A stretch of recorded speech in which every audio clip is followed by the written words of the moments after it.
Saudara yang terkasih, dimanapun saudara berada, pada saat ini kita akan bersama-sama kembali merenungkan firman Tuhan. Untuk itu, mari kita bersama-sama berdoa. Bapa di dalam surga, kami akan membaca dan merenungkan firman-Mu. Kami memohon pertolongan dan pimpinan dari Tuhan, supaya kami boleh mengerti dan memahami apa yang Tuhan firmankan kepada kami. Di dalam nama Tuhan Yesus kami berdoa. Amin. Bacaan firman Tuhan terambil dari kitab Bilangan pasal 11 ayat yang ke-23 yang berbunyi demikian. Tetapi jawab Tuhan kepada Musa, apakah tangan Tuhan kurang panjang? Sekarang engkau akan melihat apakah firman-Ku terjadi atasmu atau tidak. Demikianlah firman Tuhan. Saudara yang terkasih di dalam Tuhan Yesus Kristus, seperti biasa bangsa Israel kembali mengeluh ketika apa yang diinginkan tidak terpenuhi. Sesuai yang saya kasihi, bahkan dalam bacaan kita ini sebenarnya bangsa Israel tidak hanya mengeluh, tetapi juga mempersalahkan Allah yang telah membawa mereka keluar dari Mesir. Apa yang sebenarnya terjadi? Umat Israel kali ini ingin makan daging. Nampaknya mereka sudah bosan dengan makanan yang ada. Mereka ingin makan daging, dan di mana mereka bisa mendapatkan itu? Di padang gurun. Oleh karena itulah mereka mulai mengeluh, mereka mulai marah, dan kemudian mereka juga mempersalahkan Allah yang telah membawa mereka keluar dari Mesir.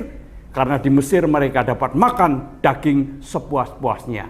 Saudara yang terkasih dalam Tuhan Yesus Kristus, kemudian Tuhan memanggil Musa, dan Tuhan menyatakan bahwa Tuhan akan memenuhi keinginan umat Israel bukan hanya sehari, 2 hari, atau 3 hari, melainkan mereka akan menerima daging, makan daging sampai muak. Saudara yang terkasih dalam Tuhan Yesus Kristus, ini yang dilakukan oleh Tuhan. Ia dalam bahasa Jawa tidak hanya memberi tapi juga ngelulu, ya, memberikan lebih dari apa yang diminta. Nah, Musa kemudian bertanya bahwa umat yang ia pimpin jumlahnya lebih dari 600.000 orang. Dari mana akan dapat menyediakan daging untuk orang sebanyak itu? Apalagi bukannya sehari 2 hari, tetapi untuk jangka waktu yang nyaris tidak terbatas. Nah, terhadap pertanyaan itu kemudian Tuhan menjawab seperti yang kita baca tadi.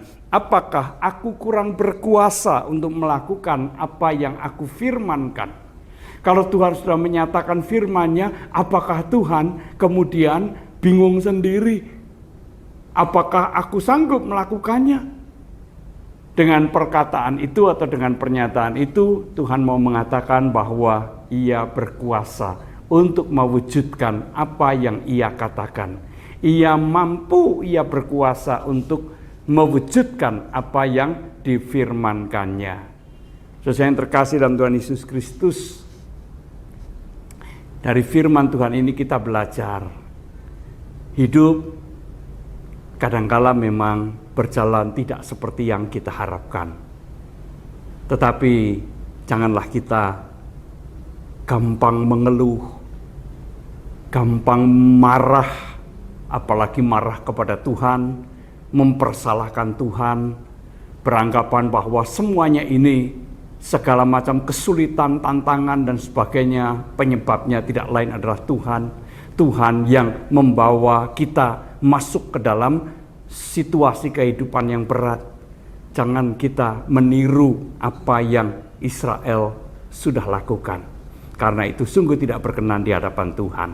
Melainkan mari kita belajar mensyukuri, dan mari kita juga belajar percaya bahwa Allah dalam segala keadaan hidup kita senantiasa memelihara kita, senantiasa mengetahui apa yang sungguh kita butuhkan. Dan yang tidak kalah pentingnya adalah mari kita belajar percaya kuasa Tuhan itu sungguh di luar jangkauan akal budi kita, di luar kemampuan kita untuk menalar. Ia jauh lebih berkuasa dari apapun. maka baiklah kita percaya pada kuasa, pemeliharaan, dan kepedulian Tuhan atas kehidupan kita. Tuhan memberkati kita semua. Amin. Mari kita kembali berdoa. Bapa di dalam surga, kami bersyukur bahwa kami boleh diingatkan bahwa kuasa Tuhan jauh melampaui dari apa yang dapat kami pikirkan. Bahwa kuasa Tuhan senantiasa menaungi kami dan memelihara kami. Terima kasih ya Tuhan, dalam Kristus kami berdoa. Amin.